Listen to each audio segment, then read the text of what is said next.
burst into the mountainous flank. By New Year's Eve, the Japs had surrounded the city. They quickly pierced the outer defenses and attacked the inner defenses from 4 directions. In spite of fierce resistance, the Japs were certain that the fall of Changsha was only a matter of hours. What they didn't know was that they had walked into a well-baited trap, for the Chinese forces which had withdrawn into the hills now swept down on the Jap supply line and cut them to ribbons. The Jap forces attacking the city soon ran out of food and ammunition and began a withdrawal, whereupon the Chinese launched a counteroffensive and pushed the Japanese back where they had come from.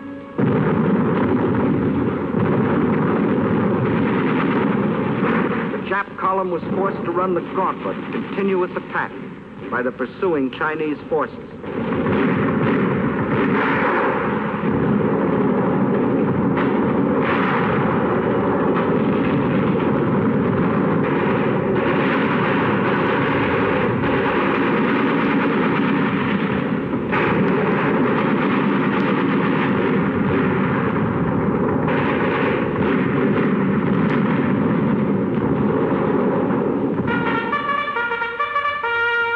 The Battle of Changsha was a magnificent victory for the people of China, the people who wouldn't surrender, the people determined to fight for their freedom, their good earth, the people who can't be beaten.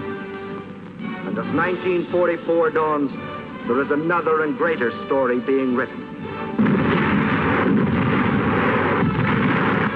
From the Aleutians to the South Pacific, we are on the offensive. In the jungles of New Guinea, in the Gilbert and Marshall Islands, on the shores of New Britain, on the broad Pacific waters, Japan faces the daily expanding power of the nations she attacked.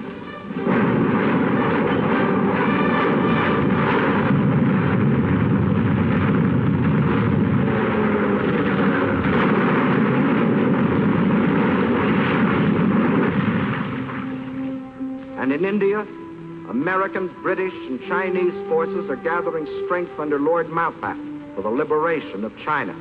For China's war is our war, and now her millions belong not only to United China, but also to the United Nations. Leader of our American forces is General Stilwell, who has the unique honor of being the Chief of Staff of all the Chinese Expeditionary Army. Division after division of picked Chinese troops are being flown in our planes from China to India, where they are armed and equipped with the most modern American weapons, trained and hardened to spearhead the coming drive against Japan. Through enemy-held territory in northern Burma, the new Lido Road is being pushed. Over mountains, through jungle and swamp, from India to China, to connect with the old Burma Road. In the jungle on either side, American and Chinese patrols protect the road and strike at the Japs. Their supplies and ammunition brought in by plane and parachute.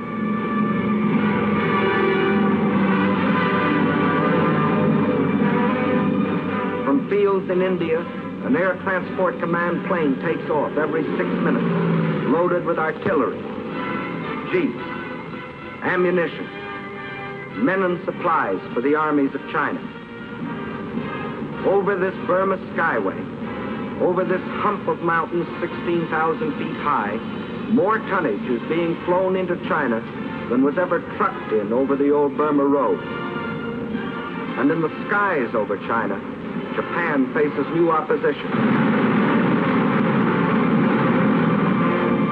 Young Chinese, many of them trained on the fields of Arizona, New Mexico, California, fly and fight beside their American comrades.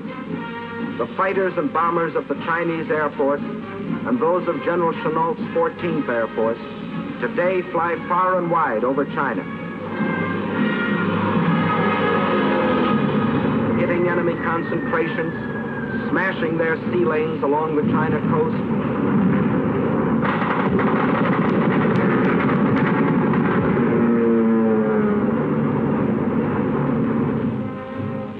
The same people that moved a nation 2,000 miles, that built the Burma Road, are building airfields out of stones, mud, and patient, tireless hands.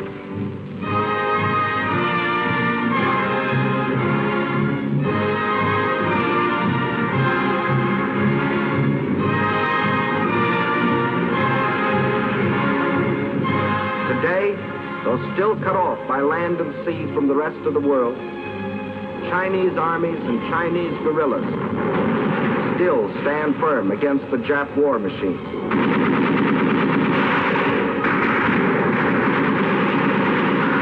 The oldest and the youngest of the world's great nations, together with the British Commonwealth, fight side by side in the struggle that is as old as China herself, the struggle of freedom against slavery, civilization against barbarism, good against evil. Upon their victory depends the future of mankind. We in China, like you, want a better world, not for ourselves alone, but for all mankind. And we must have it.